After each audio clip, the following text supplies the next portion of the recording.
The Newsday continues here on One News Now. I'm Charles Lejano.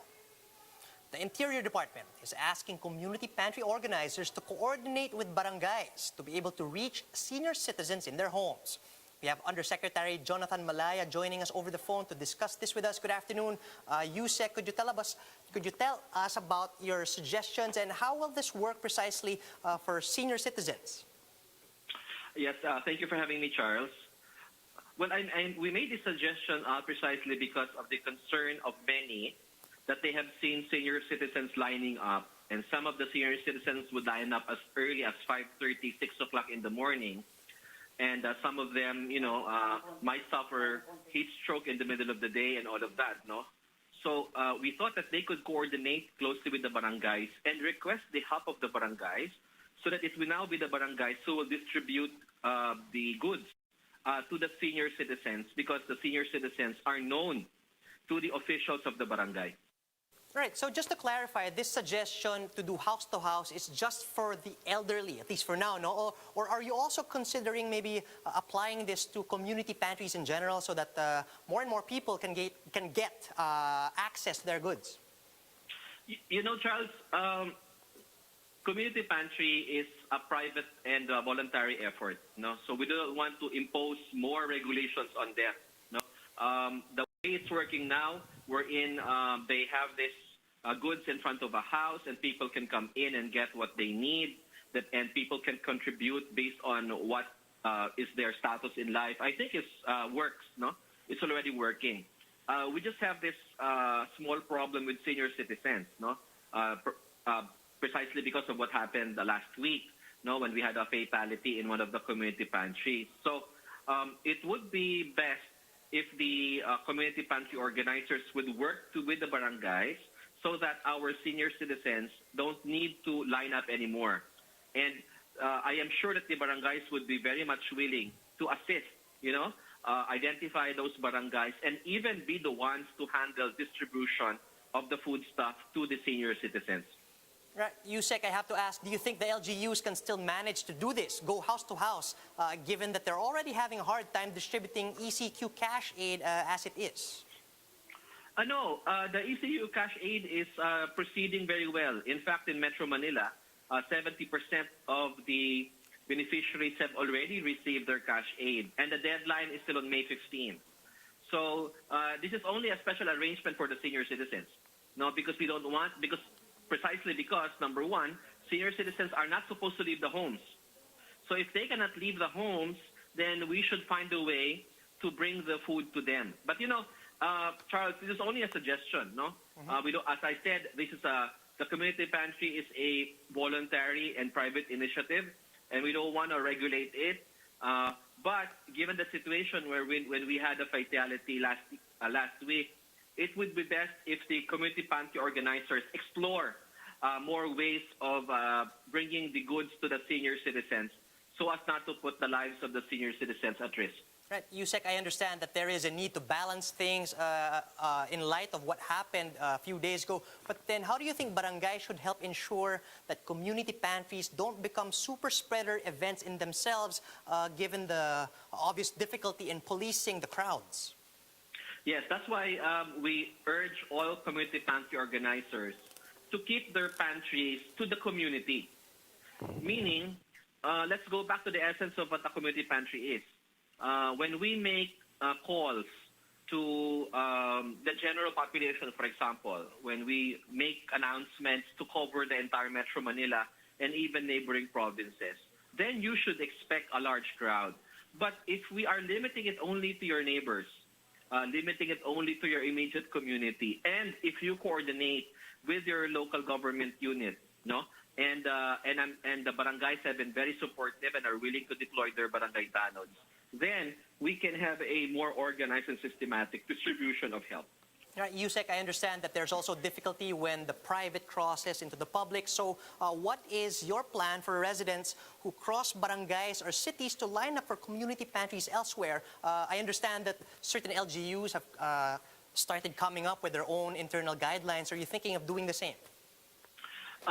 Well, since this is a private and voluntary initiative and it's a homegrown, grassroots event, we wouldn't want to go beyond what Secretary Anyo already said.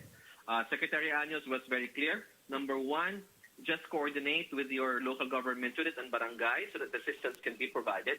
Number two, let's go back to the essence of what a community pantry is, which is helping your neighborhood, helping your barangay. No? Don't go beyond that, no, because there is another pantry covering that barangay as well. Or if you want, you can set up another pantry in that area, okay, to cover those people there. But beyond that, we wouldn't want to interfere anymore. I think the local government units are doing a good job. Quezon City, for example, has issued their guidelines. So we will allow the different local government units to come up with their own guidelines because because they know what's the situation on the ground. They are closer to the ground and they know what their constituents need. Right, that is crystal clear, Yusek. But then let's talk about this possible extension of the modified ECQ and the NCR. IATF and the President, and I in Metro Manila and in the NCR plus bubble area. But as I understand it, all of the decisions of the IATF from the very beginning have always been based on data, have always been based on science. And if we look at the science now, we have had a decrease in the number of cases in Metro Manila. We have had a decline in the reproductive rate of the COVID transmission. And the situation has improved, no? As we can see in the utilization of our healthcare facilities, our isolation facilities, our TMMFs, and in the positives coming out of the testing that we have been doing. So I think the ECQ in the past has worked. The MECQ now is working, and the cooperation of the public has been very significant in this decrease in the number of COVID cases in NCR. Right, sana nga po tuloy-tuloy na to. Once again, thanks for joining us. That was Interior Undersecretary Jonathan Malaya. NTF COVID-19 advisor Dr. Ted Herbosa has defended his infamous death by community pantry remark. In today's Laging Handa briefing, Herbosa said he was speaking as a disaster medicine expert. He added that he did not intend to undermine the Filipinos' bayanihan spirit. Herbosa resigned from his post as UP Executive Vice President after his tweet drew flack on social media. He said he lamented the fact that he was attacked by what he called a troll army, some of whom were UP fellows. Konteksto ng aking sinabi ay hindi laban doon sa pagbayanihan ng mga tao at pagpapakain ng mga nagugutom. Ang konteksto ng sinabi ko ay bilang isang eksperto ng disaster medicine. Kasi pwede naman magbigay ng tulong pero huwag ilagay sa kapahamakan ang mga mamamayan. Let's check in on COVID-19 updates from around the world. Israel's health ministry reports a small number of heart inflammation cases among recipients of Pfizer's vaccine in the country, although it is still unclear whether these are directly linked to the jab. The US-based pharmaceutical firm said Germany's finance minister Olaf Scholz says they're not the weekend. And the Indian government has asked Twitter to take down dozens of tweets critical of their pandemic response. The social network company has withheld some of the tweets after reviewing social media policies in their particular jurisdiction.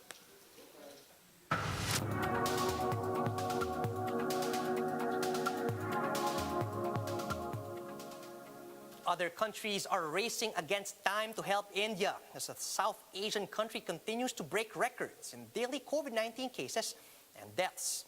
Bloomberg's Anand Basu walks us through the grim situation in India in this report. The worst is still not over for India. For the fourth straight day, India added over 300,000 cases in a day, bringing the total to nearly 17 million.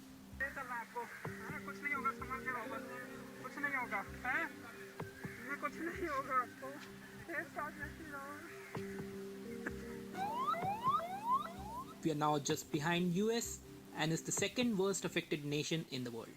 बहुत ज़्यादा कठिन परिस्थिति है. इन कठिन परिस्थितियों के अंदर सब मिलके काम कर रहे हैं.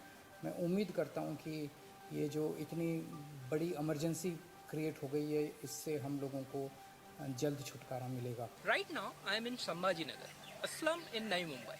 As you can see, people are just loitering around without wearing masks, and we are under lockdown. And the situation is getting worse. कुछ सप्ताह पहले तक स्थितियां संभली हुई थी, और फिर एक कोरोना की दूसरी वेव तूफान बनकर आ गई। What has made things difficult for Prime Minister Narendra Modi is the severe shortage of oxygen cylinders in almost all states. As per the government, India is producing 7,500 metric tons of oxygen, out of which 6,500 metric tons is allocated to state government's hospitals for use. However, disrupted oxygen supply due to states refusing to let go of their supply of oxygen to hospitals in other states have led to this chaos. बाहर के अपने worker को लेकर के लगे हुए हैं। मेरे को जितनी गैस मिल रही है उतनी गैस मैं लोगों को दे रहा हूँ। जितनी से जितनी हो सकेगी उतनी से उतनी सेवा मैं करूँगा। इस समय कंडीशन बहुत ज़्यादा खराब है। ऑक्सीजन के लिए इतनी भीड़ लग रही है कि पूछिए ना। कंडीशन आपके सामने है, बहुत भीड़ लग रही है। On the vaccination front, we have administered 14 million doses as of Sunday. But people are finding it hard to book appointments on the government-appointed app. Nevertheless, PM Modi has advised everyone to get vaccinated as soon as possible to avert the situation.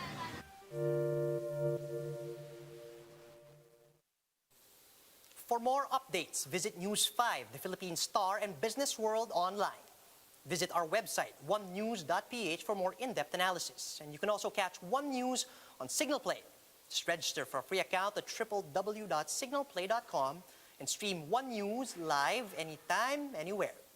Mask on, wash hands, and stay safe, Philippines. I'm Charles Lejano. We are One News.